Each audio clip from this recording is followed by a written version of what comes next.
Are we good? Yeah, I've got chocolate mouth. When you're ready, I've literally got chocolate ASMR. mouth. I'm trying to. That should be our intro right there. Absolutely not. I've got chocolate Oh wait, mouth. let me mute I've got myself. chocolate mouth. You're listening to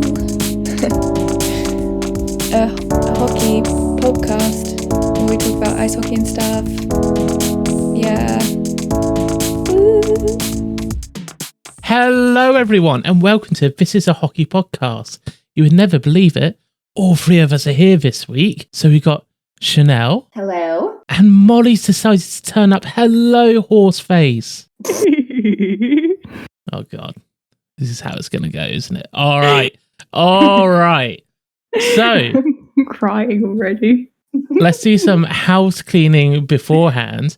I've noticed that nearly 60% of you aren't subscribed on YouTube who are listening to this podcast. What? How about you? I know. How rude. How rude. So Like do us a us. favour. Do us a favour. Hit the subscribe. Hit the noti bell. It's only once a week. We don't spam you. And Ding, maybe ding. click that. Maybe click that like button as well. It helps us out. And share it does. to all your friends. Now, You can comment too. We like comments. yeah, please comment. We need to have discussions with you guys. That's how this podcast works. We need viewer input. So now all the boring YouTube stuff is out of the way.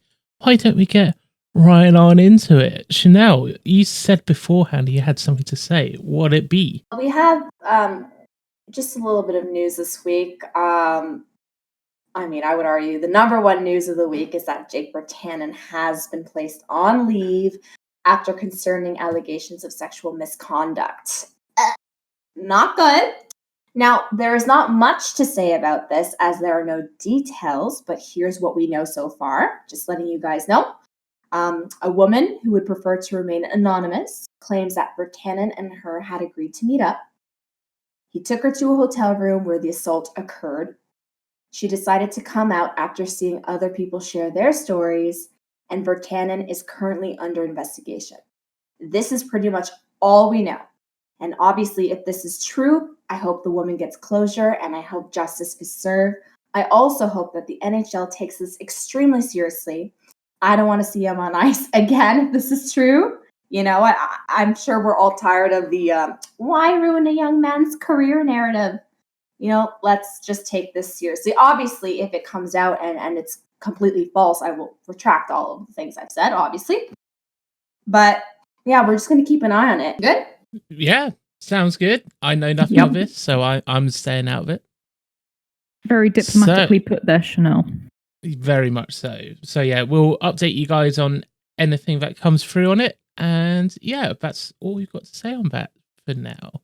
So after the big business has been concluded, Marc Andre-Fleury in the deserts of Vegas is now oh so close to number one on the NHL all-time wins. Channelle, what you got to say? Oh man, that's my baby. I love Marc-Andre-Fleury, obviously. Goalie girl, we all know. We love him. It's a heavy goalie week as well. I wonder who did the notes for this week. Mm. I love goalies. Well, Fleury ties for third. Jeremy was saying close to first. I'm sure he's going to pass it. I am pretty sure he's going to pass it, right? All-time wins with, he shares it right now with Roberto Luongo. Wow, I said that funny. But Lou, my favorite hockey player of all time.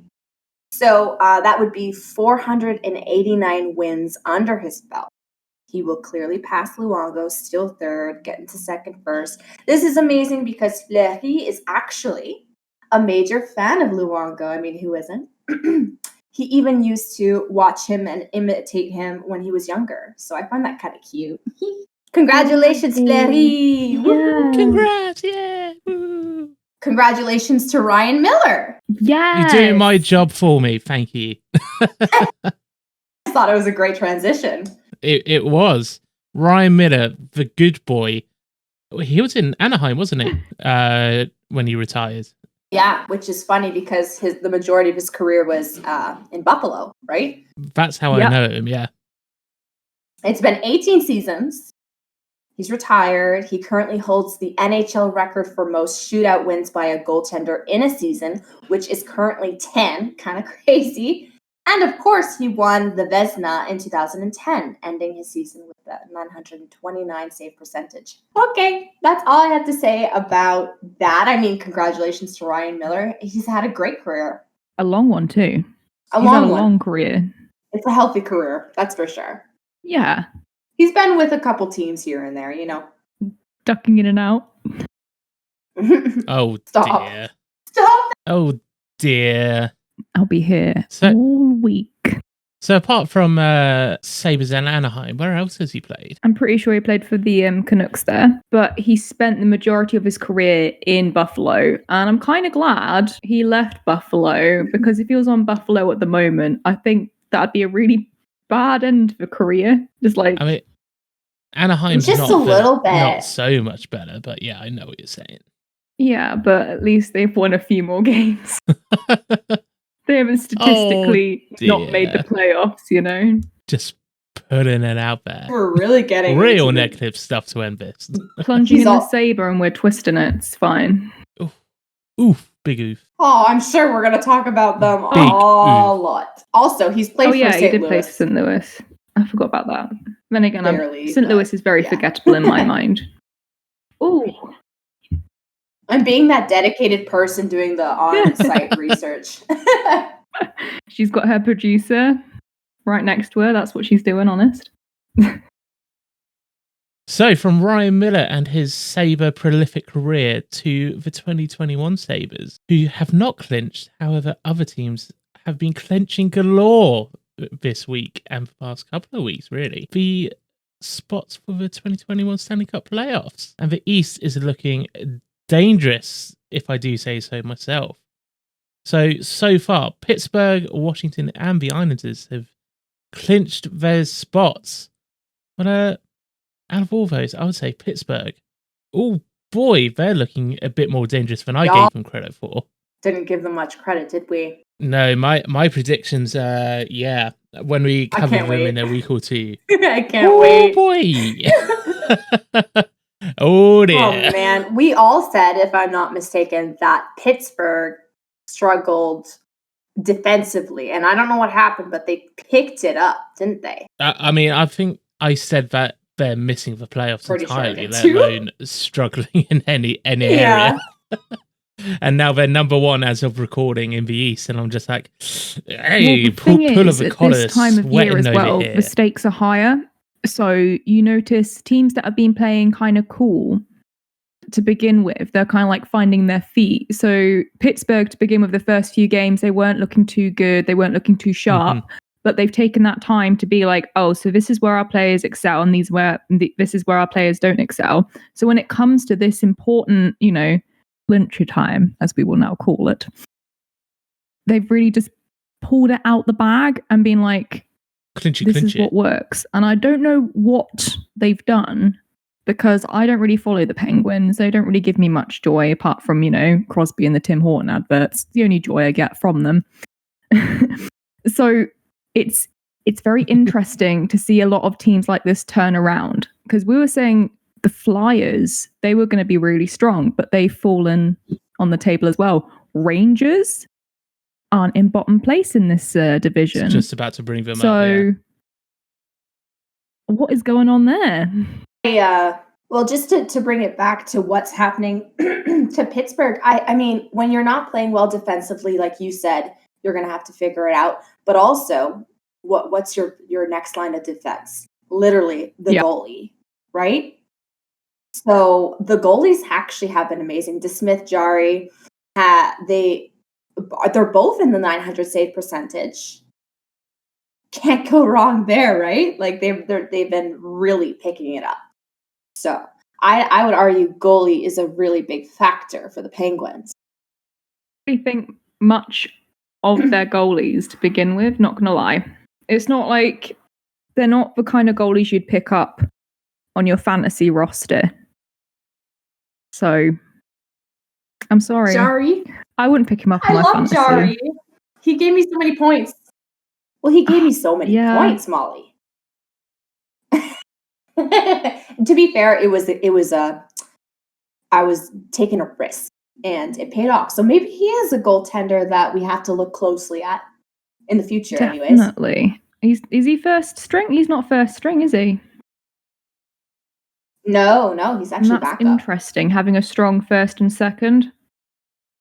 Ooh. I'm a liar. Jari is probably unless there's an injured goalie that we're not thinking of, but Jari, he's played 36 games and DeSmith has played 19. Yeah, so he is number one now. He's not backup goalie anymore. Yeah, definitely. I mean, I guess he's earned it, right? He's done pretty good. Ooh. All right. Like to see.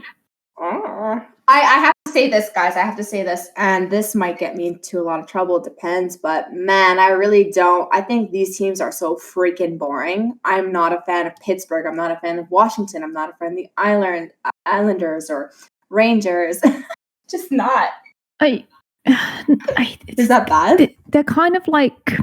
I'm going to get in trouble here as well. They're kind of like the ready salted chips of hockey. I mean, obviously, we've got Sydney and Pittsburgh, but like that's the exception, really. Yeah. Like, I love Malkin too, yeah. What about you, Jeremy? Yeah. And Ovechkin in Washington.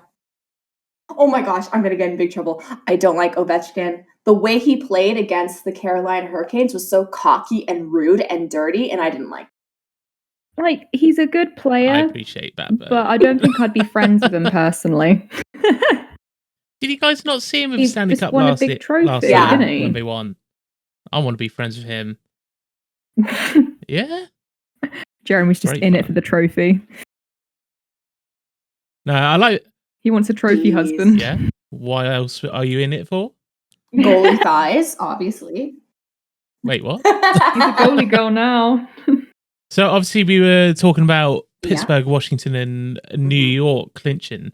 But as of recording, Boston hasn't technically clinched, but I think we can safely say in the next game or two they will have done, as we're only 1 point behind New York, who have clinched. Mm-hmm. So I think we can safely say the top four are set. Yeah, which, man, the Rangers. Well, that's what they were meant to be doing. It would have been... If they're rebuilding, do you think they're going to keep their big players, or do you think Zibanejad's going to go It depends if they've got him on a longer contract or not, right? Or if he's going on to free agency. How much are they spending on him? A good young team, though. Like, I think the oldest person on their team is our age. Oh, no, a little bit older than us, but they're all younger than us. Zibanejad's got 1 more year left. And he has $5 million. That sounds about right. He should be making that much right now. It's probably going to go up. Who knows? I'd say so. But I'm struggling to find anything to talk about this division because it's just... We're just kind of like here, like... I know. They've got this player... It's the division we're least interested. Next time, I promise we'll do more research and give you guys something to... I mean, I think I'm editing most You what? Let's be honest. Oh. I'm editing We're really struggling, aren't we?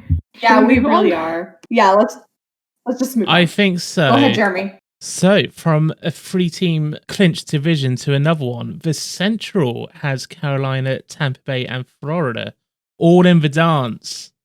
But there's some significant teams that have fallen off by the wayside in this one. Like, Columbus, what you doing? Sad to see. And in a way, I'm not surprised. Linguina. Mm-hmm. Tortellina. Tortellini. Is that how you say it? He's kind of done it to himself.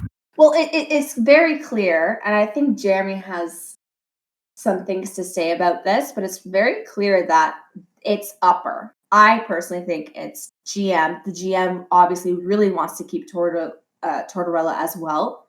And the players don't want to play in Columbus, period. Remember when they had the 3 top stars for that 1 year and they made the playoffs?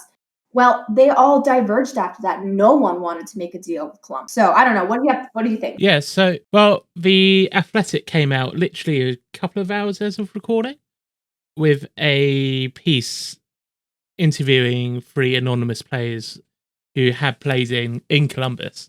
Just saying, what's gone on? Guys, why is it so toxic there? Or from the outside seems to be toxic in the terms of not being able to keep a team together, always in flux, all that kind of not fun stuff. And as Channelle was saying, it seems to be coming from the GM level more than the coach necessarily, because oh boy, do they play hardball when it comes to restricted free agents and free agents in general. So, as all of you, I'm sure, can guess, it's quite a small market in Columbus. It's not LA, it's not Chicago. You know, it's a small city in relative terms. So you're going to have to put the show on, wine and dine, get the red carpet out for your free agents' sake. Please play with us. And they just don't do it. They go, sign here, straightforward, this is what we want, we're not budging. And it just doesn't entice a sense of loyalty, really, when the GM goes, oh, but you love it here, the fans love you, be loyal, and then they go, this is your price, we're not moving, when, as in the article, they say, 6 other teams are more than happy to pay what I asked for, yet you're here crying about loyalty without giving me, like, back and forth. So there's a bit of a problem in Columbus from a GM side. And we've been hard on Linguini, Tortellini, however you want to say his name, on this podcast. Maybe a bit too hardball for pros, maybe more of a college attitude, which doesn't normally go well and can definitely spit a coach out within a few years when when the players don't buy in. However, it looks like the players really liked him because they're like, yeah, he rides us hard.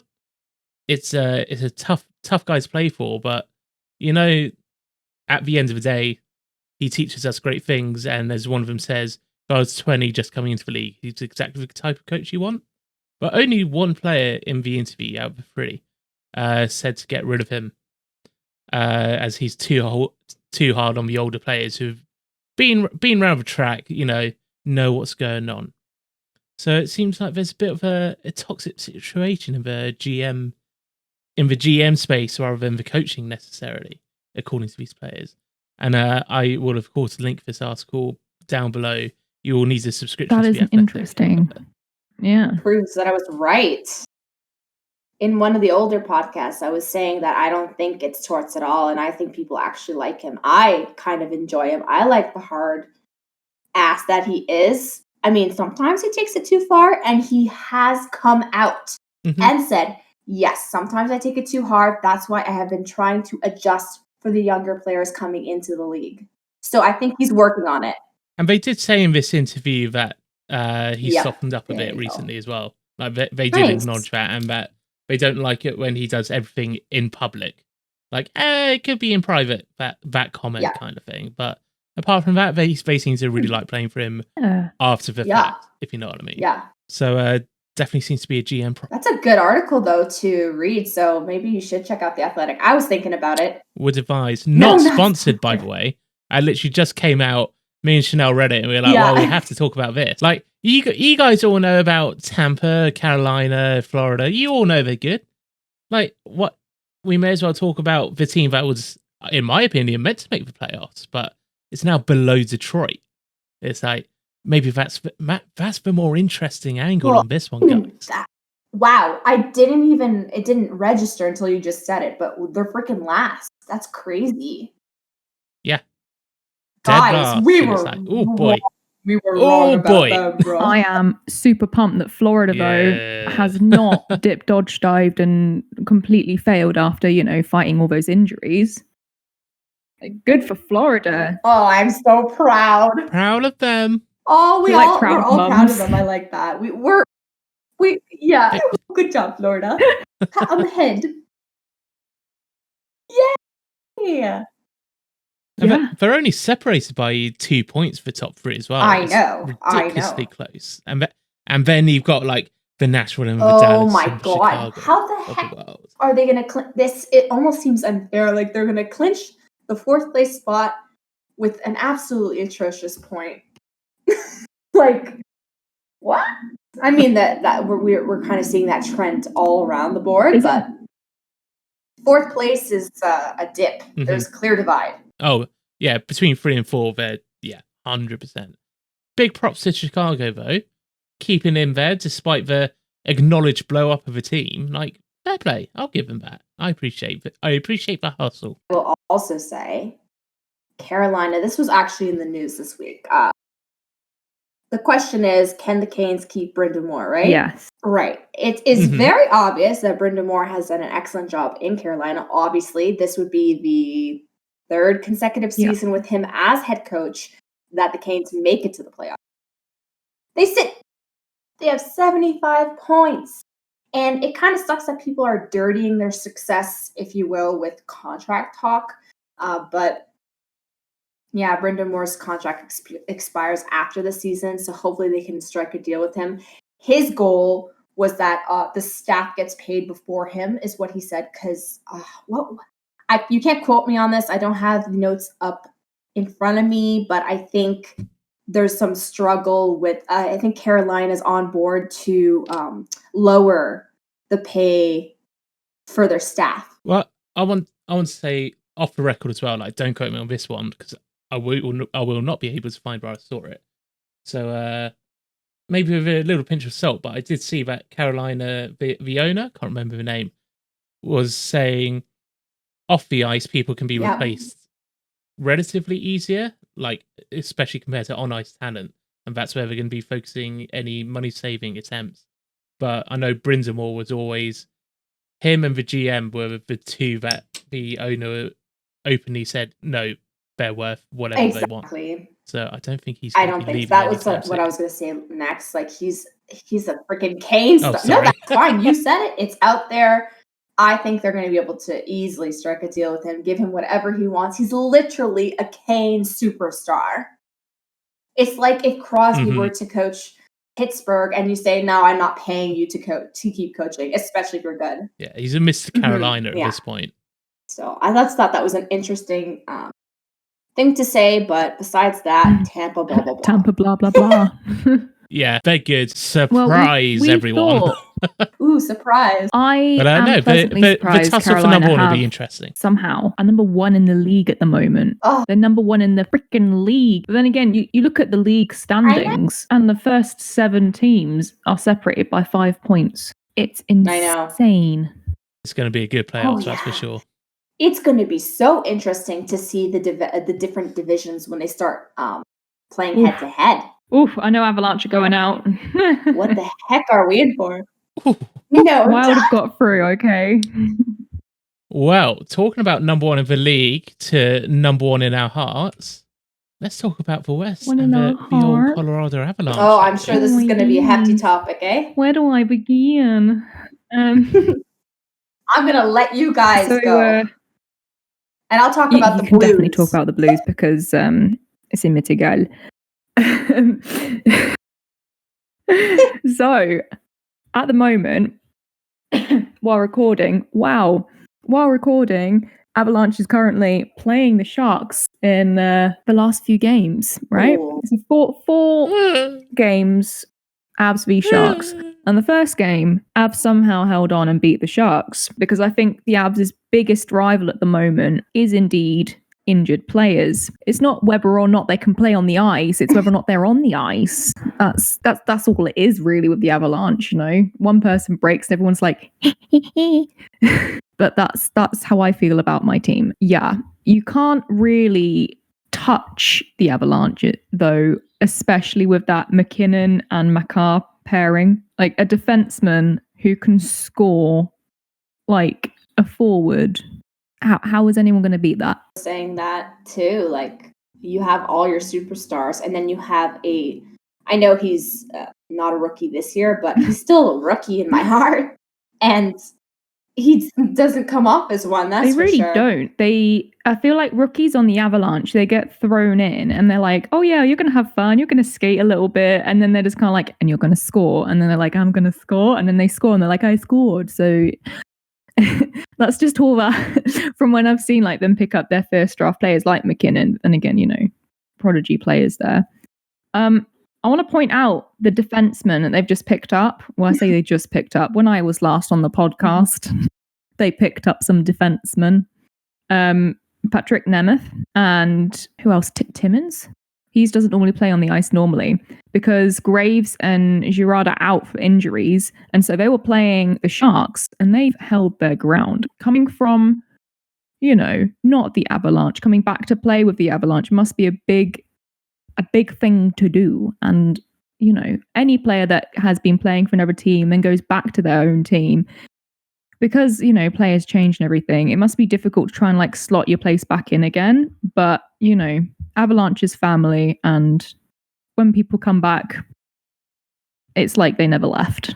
So that's one really nice thing about Avalanche, renting out their players and then getting them back again, because everyone knows everyone. So basically, the gang's back together. Oh, I have a question. Go for it. For you, Molly. Yes, of course. Now, I understand that Dubnyk has only played 5 games, and it's a small pool, but it's looking like, what do you think? He's got 3 wins, 2 losses. His save percentage is 886. Well, the games he lost, right? I know, it's a small pool. But... What teams was he playing against? And then you have your answer. Oh, man, now I'm going to have to Google that. Pretty sure it was Vegas. And continue. Oh, yeah. Okay, gotcha. One of those impossible teams to beat. So I'm not too worried about him. He's still relatively new to the Avalanche family, but his first game, fab. We've got hope for him. And the thing is, we have a lot of goalies.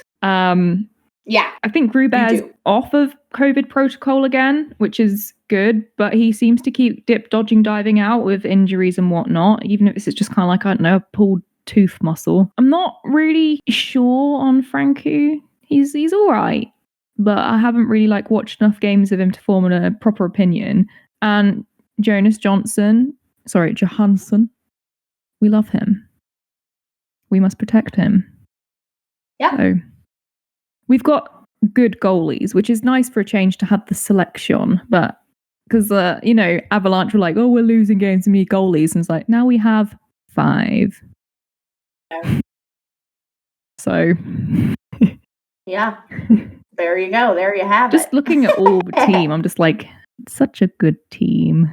A well-rounded team. Such good boys. Definitely. Newhook. He's playing he's hopefully going to be playing his first game soon. He's on taxi squad. So that'll be good to actually see him playing center. I really want to see that. Yeah, I've just got a good team. He is a newbie. He's a newbie, right? He was acquired. He was acquired recently, right. Okay. And I'd like to see how he fits in. Yeah, plays. Absolutely, I'm curious myself. Because we've got some really good lines there. Just filthy good lines. I could talk about the Avalanche all day, so I'm not gonna go on and on and on. So if there's anything you want to say about Avalanche, say it now or forever hold your peace. You said it all, really. And the thing is, you've got Colorado up there. Obviously, they've clinched a playoff spot. They're probably going to go far in the playoffs. And on the opposite end, we have the Sharks. So, Jeremy, please, you do exactly what Molly did. Give us a rundown on the Sharks. What do they need to change? How do you feel about them missing the playoffs? All those fun things. Go ahead. Speak your piece. So, the San Jose Sharks. Where do I begin? At the bottom of the ocean. Oh, boy. Okay. I'll go back to drinking wine. I don't need your comment right now. Anyway.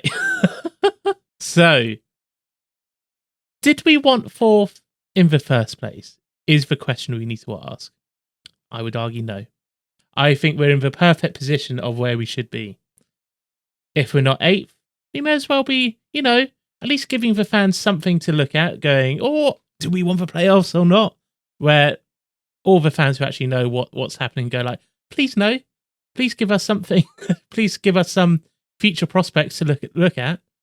But the fact that we're in the playoff conversation with only 15 regulation or overtime wins this season, and I'm not sure if it changed, but last week when we only had 13, it was better of only one team, and that team was the Buffalo Sabres, which I say to be in the playoff conversation at all. That kind of stat, I would say actually quite impressive, but not the kind of impressive that I'm looking for from my team.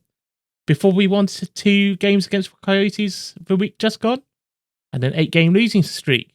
That's not how you get into the playoffs. And the next 5 games of the season, 3 of them are against the Avs, of which there are 2, and the Vegas Golden Knights, of which there is 1 game. The other 2 are against the Coyotes. Would not be surprised to split that series or lose all 5. I'll be honest. So, what do we change? I hear you ask. Not really, but I do. Through the airwaves. So there's some pending free agents coming up. Patrick Marleau. He must retire, right? He can't be coming back. He's got the all-time record for games played. I know he wants a cup, but I'm pretty sure that kind of record almost goes above getting your name on the cup. Maybe not, but you know what I mean? Patrick Marleau. Retire, right, Channelle? Yep. I'm not telling him retire. I'm just posing the question. Retiring? Retire. This would be the year to retire with that kind of amazing record. What a great year to retire, is what I gotta say. Yeah, you don't want to play another season and then people almost forget how impressive that Marc is and then just say, he's old and not winning the cup again. Because Sharks aren't winning the cup for the next 5 years or so. That's generous. And yeah. And teams didn't want him at the trade deadline, which means signing as a free agent anywhere else. You know, he's already on league minimum with the Sharks. I think he's done. Could be wrong, but I think that's a smart play. You got Marcus Sorensen as the other sort of highest notable name on there. But he's been a healthy scratch a lot this season. He's only played in 29 games out of the 51 with 5 points on the season. So I don't see the Sharks bringing him back at all. Apart from that, you got Matt Nieso, Curtis Gabriel, a few other wouldn't recognise names, if you know what I mean. So of the notable names, not many to be worried about. However, there is a problem with that. As some of you may know, contracts of the San Jose Sharks. They're killing this team right now. Evander Kane, I'll give him credit, leading in goals, assists, and points. On a team like the Sharks, I would say that's not as impressive as it should be, but we'll give him that credit. He is on $7 million a year until 2025. Erik Karlsson. I think everyone listening to this podcast knows what Erik Karlsson is going through right now. $11.5 million until 2027. Brent Burns, $8 million a year until 2025. Marc-Edouard Vlasic, $7 million until 2026. Martin Jones, 5.75 until 2024. And Kevin Labanc, don't know how he got this contract after last year, 4.75. Fire everyone. What the heck? Until 2025. Are you kidding me, Jeremy? Like, those are long freaking... How do you have that many players going past 2025 like that? I don't know. Holy mackerel. There's only Martin Jones is below 2025, and even that is like... Oh my God, Jeremy, you just made me ill. Yeah. I think any other like big market team, because San Jose's obviously had success in the past 20 years, still not, especially in like Canadian media, not talked about a lot, right? Yeah? Can you hear me?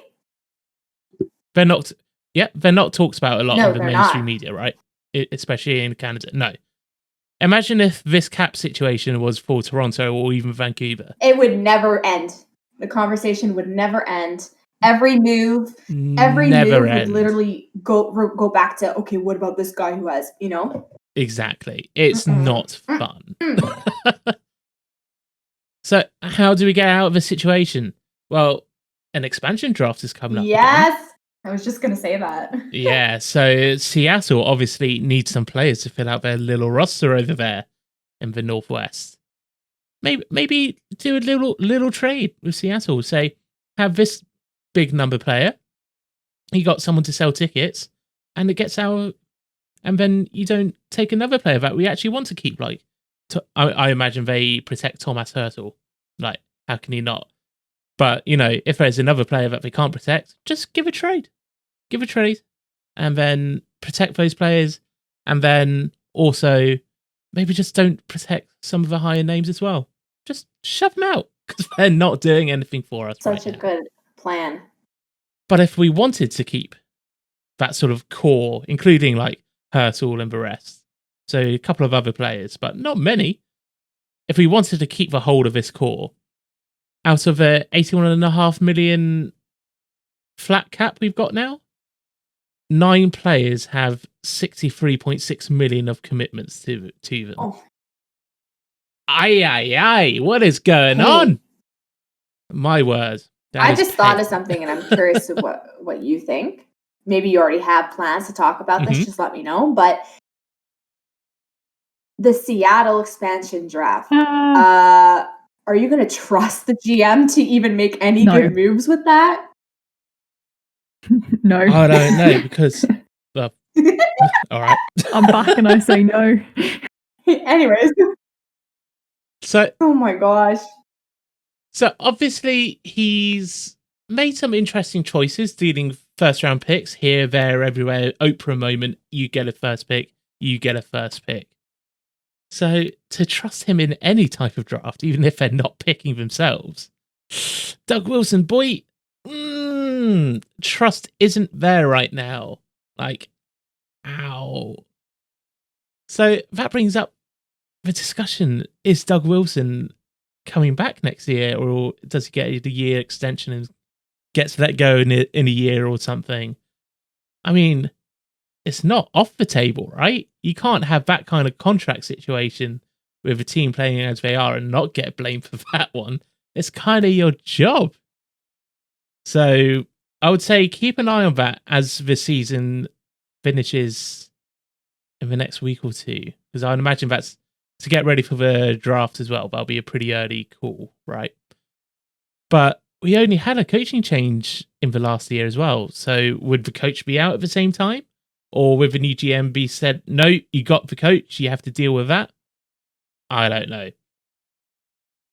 So yeah, it's a bit of a situation over in Sharkland. But, you know, I think this year's going to be the worst year out of a lot. I think for the next 2 or 3 years, battling for 4th, 3rd, wildcard slot, that kind of thing. Maybe getting it, maybe not. Because it's the Sharks, we're never going to rebuild. We're only going to retool, in quotation marks. But I think it's going to, if it doesn't happen this off-season, in 2 or 3 years, we're going to be like, we should have done this 5 years ago and blow the team up. Because they'll just be waiting for careers of Hurtle and the rest of it. But yeah, I think that's what's going to happen. So that's my... Oh, the West. It brings out a lot in this podcast. It's like so many good things, but so many bad things. The other team in the division, the St. Louis Blues. St. Louis Blues. Yeah. What about them?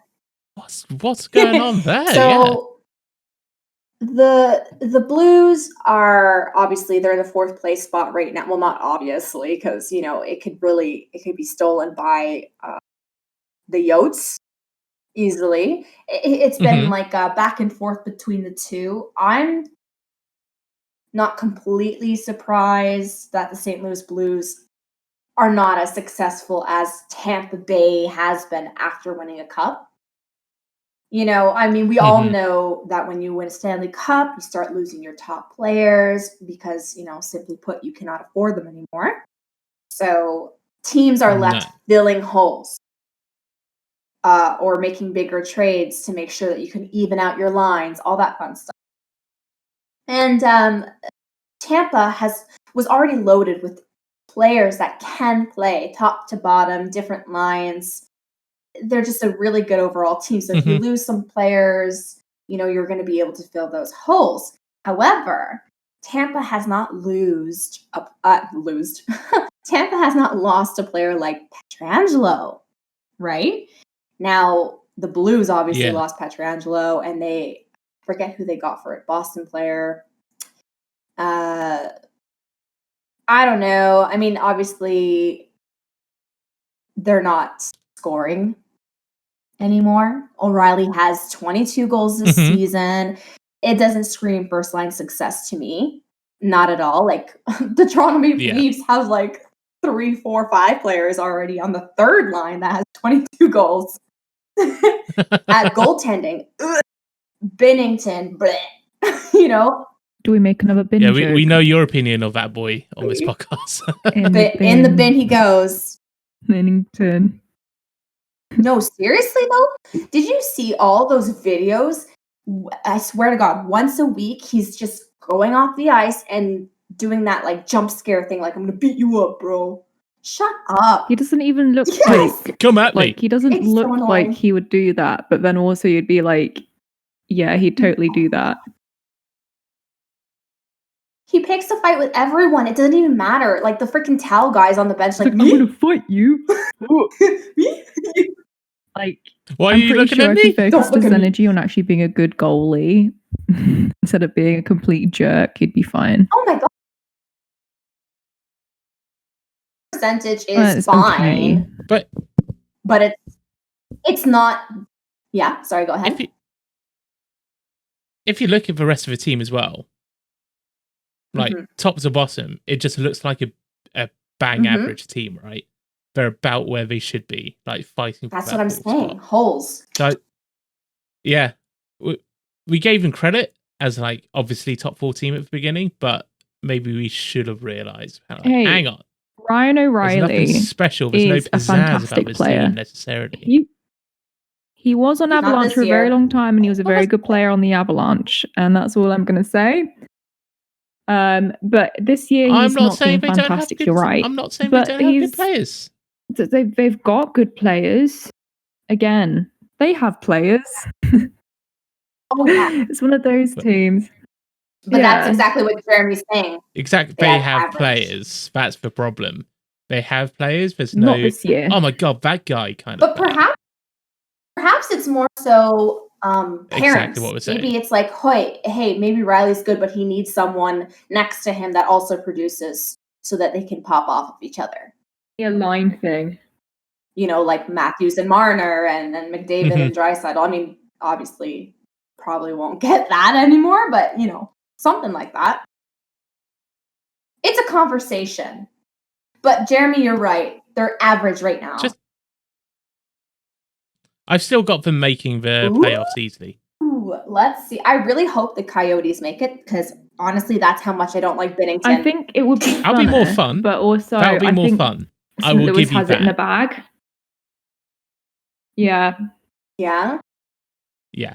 they're What are they? 3 or 4 probably games in gonna hand? get it in on And Wednesday. 3 points behind? Oh, you're right. They have a lot of Yeah. games in hand. Do they ever?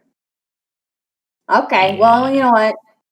And they're against Anaheim tonight and Wednesday, and I'm not LA saying it's and a Minnesota next no-brainer. week. We're the nights But in the it's middle kind of of a those. no-brainer. You kind of looking at you go. Yeah, like, you know what? You guys are right. I'm a little bummed. I wish Coyotes would have kicked them out of their spot, but I think we're all on board of we wish for Coyotes as well, definitely. but it gonna is be what it is, tough. right? I hope. Like, what have the Coyotes got left? They have But yeah, but they don't have any Kings games in and Sharks. hand. So we got easy 4 Yeah. games, right? No, well, that's what I mean. They could potentially get it 8 enough? points out of that, Then but St. Louis can get more. not enough. Not enough. Yeah. Not enough. So the thing is, you can't compare Tampa to St. Louis because Tampa has been good overall. They've always been good and organized. And Mhm. St. Louis, the reason why they won that year was because they were hardworking. Can you be that hardworking every year? It's tough.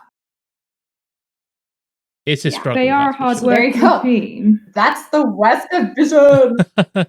That's the West. And we'll transition onto Channelle's expert opinion on what is going on north of that North American border. Toronto North Division, clearly. as you can probably guess. Because I've got great transition. The transition skills. king. Yeah, boy. Yeah. We're just on our island. We're just here. We're on Just our saying little hey. island, you know. We 9 found points the above everyone treasure. else in our division. 5-game winning streak. Just Just chilling, casual. you know. We even sat. No problem. We even sat top players just to rest them for the play. We're still winning. I was actually like, okay, you know what? That's a good move that Keith did. He pulled off, like our top players, or a lot of them, like Morgan Riley, for example. He sat out a game just for maintenance, and I thought we were going to lose, but clearly I should not underestimate my team. Your team is stacked. There is no one else. Dude, there's no one else. We're kind of lonely over here. Anyone else going to clinch or what? I will say this too. I'm very surprised Ottawa is not last. No, well, I mean, but also Vancouver. But not last. The COVID Canucks. 6 games in hand with Vancouver. They have a lot of games in hand because of COVID, though. So So 6 games in hand for Vancouver, and they're still only 2 points behind. So, like maybe take Ottawa fans, maybe take a screenshot right now and just cover up that game's played. We're not lost. Just do it. Just do it now. Hey man, they're actually catching up to Calgary. Yeah, but you know our opinion about Calgary. They're not that far away. You know our opinion on Calgary. We don't have an opinion on Calgary. Oh, okay. I'm telling you. We're goalie girls who don't like Calgary, here, obviously. Well, no. Can I just retract that statement? Because we like Calgary, we just don't like certain individuals. Oh, that boy, I remember. No. We don't say his name. It's like here, you know who. No. Go back to our first episode if you're curious. Yeah. We get a surge of like 300 views. Okay. Yes. So Channelle, how do you feel about Montreal then? Because you obviously quite a few games coming up. Yeah, we're gonna have our own little. How are they doing? Our little mini series against Montreal. I'm so excited. I will be livid if Winnipeg slots in 4 and Montreal moves up. So really, Toronto has the power. We're like the swing vote. You know what I mean? Like we have the power to manipulate. We're a swing state. It's very interesting. I just really badly want to see I really want to play Montreal, sorry. I really want to play Montreal. We have not played them in many old time years. And I think we can beat them. Oh, definitely. I want to see that game as well, just because I know the rivalry, the Blues and the Reds have. I just really want to see some interdivisional games as well. I am hungry to see the Leafs play Vegas. Oh yeah, absolutely. The difference between Toronto's last, let's say, 4 seasons and this season is that we have an edge now. The difference is we have leaders. We have a lot of leaders, actually, who are making big points. It's kind of ridiculous. Jason Spezza. He's coming in clutch. He's coming in clutch, and Thornton himself is doing a really good job. He's showing us what it's going to be like in the playoffs. I am so freaking excited. We're mad at us. We're like, whoa, the Leafs are too soft. Well, guess what? We picked it up in the last couple of months, and we're a little more rough, and now we're dirty. You picked up some really good players this year. Like, everyone was laughing that you picked up Galchenyuk. Oh, yeah. But he's turned out to be a fucking beast. And Foligno? He literally got a goal again. Foligno he's made points every game. Every game he's played. Your whole team at the moment. Like, what? I'm really excited to... The argument before was, okay, Montreal, Toronto play. Montreal tend to pick it up in the playoffs. They do magical things, especially if Carey Price is in net. He tends to shut the door. However, I am not worried. I don't think that's the case this season. I don't. And you know what, Molly? I'm going to even say, even if we don't play Montreal, say they swap places with Winnipeg, I would love to see a Winnipeg and Leaf series. I also think we're going to win. Edmonton, we're going to win because we already beat them like every game. We beat McDavid. We shut the door on McDavid. Like, did you want us to keep this open for you? Nah, chivalry's dead, bitch. I'm just really excited. I'm really excited to see, and I'm also curious to see how long our streak can go, because people were saying as well that Toronto is probably going to go on a losing streak because we tend to do that when we clinch. But we haven't lost yet, babies. 5. That's the third or fourth time we do that this season. New team, who this? Yeah. New team, who this? Oh, I will have to say this because this is news today, and I'm wheezing. Okay, so we're playing Montreal, right? We're playing Montreal, and Josh Anderson is Canadian, and he's been a good goal scorer for them. He's newer on the team, and he said to the media that the difference between playing McDavid and Austin Matthews is that Austin Matthews has Mitch Marner to help him. Habs fans are saying, oh, that's a compliment, isn't it? If it is, it's backhanded, no? Honestly, what is Matthews going to do when Marner says, here's a freaking free pass? He's just going to skate on by and be like, nah. Okay. I'm good, man. I'm good. I can do it myself. McDavid! Hey, why would you even compare the two? Honestly, we get it. McDavid is McJesus. We've already been through this. You can't compare hockey players. You can't compare your talent to another talent because guess what? They're all bloody well different. They really are. Hey, has anyone said Crosby and McDavid are the same? No, because Crosby and McKinnon, McDavid is David. Let's be honest. Yeah, I'd love to see them play on a team together, though. Just. Ooh, wouldn't that be spicy? That'd be an all-stars team I would be screaming for.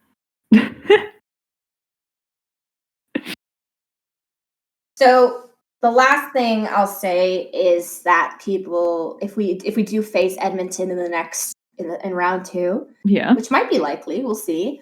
The difference between Toronto and the Oilers is the consistency on each line. So Toronto has, I would argue Toronto has the best overall team in the league, as in every single line is producing double digits. And when you have Edmonton Oilers, well, you have your first 2 lines producing. You know? Our goaltender is slightly better in save percentage than Edmonton as well. So we look similar, but if you really get into the nitty-gritty, Toronto does have young. When you look at a team and you look, how many people do I actually recognize as good players? Like, not best players, but good players, right? Looking at the Leafs, for example. The Leafs aren't my team. You know that. But I look at their roster and I'm like, I know this guy. I know this guy. Like, these guys they're tidy. Yeah. They're clean players. I wouldn't say clean, actually. They're tidy players. In terms of they're good boys. Hi, Jeremy. They're good boys. It's like when you look at the Bruins, for example, as well. I can look at the Bruins and see they're a good team because they've got a lot of good players. But I wouldn't say they're exceptional like the Leafs. If that makes sense. And when you they've got their perfection and then line, and Oilers. Who do you know on Oilers? McDavid. Yeah. Daddy and Draisaitl. You got McDaddy and his uncle. Yeah. And then in the Leafs, you got Jason Spezza, you got Joe Thornton, and they're not even on the first or second line. Foligno. Anyways, it has been a freaking joy this season. I am not complaining, and I'm excited to see us play. I'll say this. I'm not scared to play anyone. So whoever freaking wins, who cares? I don't care. Whoever slots in 4th, I don't care. It'll be the Sens now, won't it? No, wait. Never mind. I retract that statement. I can't. No. I can't with the Sens. That's all I got to say about the Leafs. Moving on. All right. Well, that brings us to just about to the end Sure for does. today, doesn't it? Unless any of you guys got any I'm extra just very excited to comments? watch the playoffs. I can't wait for the playoffs. Give me I gotta get a playoff lot of hockey. beer. Gotta get some beer, some wine, whatever, all of it. Alcohol. I All the don't good know about stuff. you guys, but I'm going to be keeping an eye on the play. I mean, obviously for this podcast alone, but for my own entertainment, I really do want to watch as many games from different teams as I can. To In the watch playoffs. them a little bit later, but I will still watch them. Oh yeah. Yeah, or even highlights. Oh, Yeah, it'll be day after At the for old moment, boy Jeremy over here, but I get up Do some at around justice. 5 a.m. at the moment, and I get to watch the tail end of hockey games. I get to see how it Get ends. to see how it ends.